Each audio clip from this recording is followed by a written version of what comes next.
Oi, Vitória. Oi, amiga, como estão as coisas? Mulher, final do período tá apertado. Não estou tendo tempo pra nada. Também, amiga. Eis a questão do tempo. Pois é, os dias poderiam ser mais longos. Aliás, quem será que definiu ou estabeleceu a existência do tempo? É mesmo, né? Mas o tempo surgiu com a criação, já que antes do Big Bang não existia. Mas se isso ainda diz pouco, como será que ocorreu a evolução do conceito de tempo? Então, podemos dizer, né, que o tempo não tem um conceito bem definido. Porém, desde os gregos até Einstein ocorreu uma evolução conceitual. Quem seriam os estudiosos do tempo? Anaximandro foi um dos primeiros a estudar o conceito do tempo, e para ele o tempo seria um elemento que puniria as imperfeições da natureza. Em seguida veio o filósofo Platão, afirmando que o tempo era uma propriedade da ordem do universo modelado por deuses. Os grandiosos da física, como Isaac Newton e Albert Einstein, também estariam envolvidos? Sim, com certeza. Isaac Newton dizia que o tempo não depende do referencial, é absoluto e transcorre de forma uniforme, não dependendo do espaço. E Albert Einstein dizia que o tempo adquiria um caráter relativo, dependendo do estado do momento de referencial. Seria bom se pudéssemos esticar o tempo.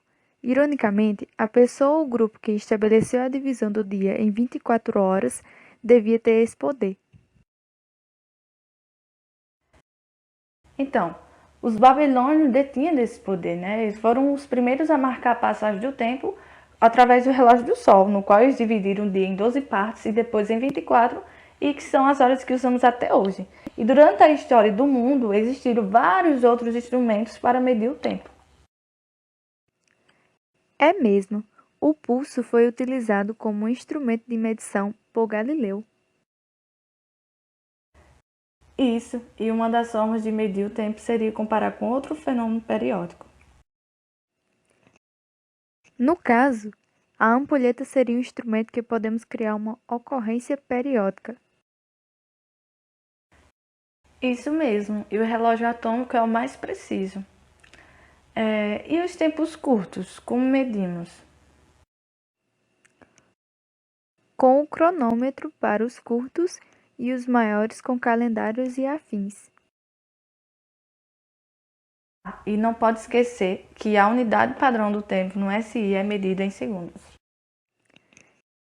E a distância? O que seria? Quão distante ou quão grande são as coisas? Como se mede as coisas menores e como subdivide a distância? Da mesma forma que subdividimos o tempo, Vitória, e para medi-la, utilizamos uma régua, por exemplo. Oi, Mitânio, estávamos aqui debatendo sobre o tempo. E agora sobre a distância. Exatamente. Não poderia deixar de participar dessa. Papo de física.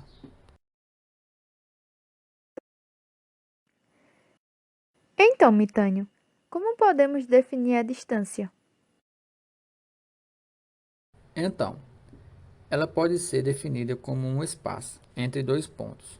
Começamos com uma unidade e contamos.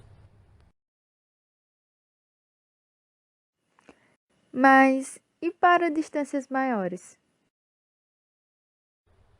É mais ou menos como Euclides pensou, ou seja, a distância também pode ser medida por triangulação, ou seja, pela aplicação repetida do teorema de Pitágoras.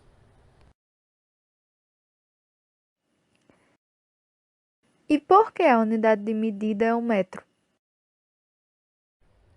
O metro é uma das grandezas físicas mais conhecidas e foi definida a partir de um acordo internacional. Porém, isto está sendo revisto. Mas existem outras unidades que podemos medir a distância? Sim, existe a polegada, Por exemplo, é tomada como sendo 2,54 centímetros. Também temos a jarda, que corresponde a 91,44 centímetros, ou 3 pés. E o primeiro padrão de medida foi o pé. A unidade corresponde a 30,48 centímetros, ou 12 polegadas. Na aula de laboratório, utilizei uma trena para medir o comprimento do fio do pêndulo.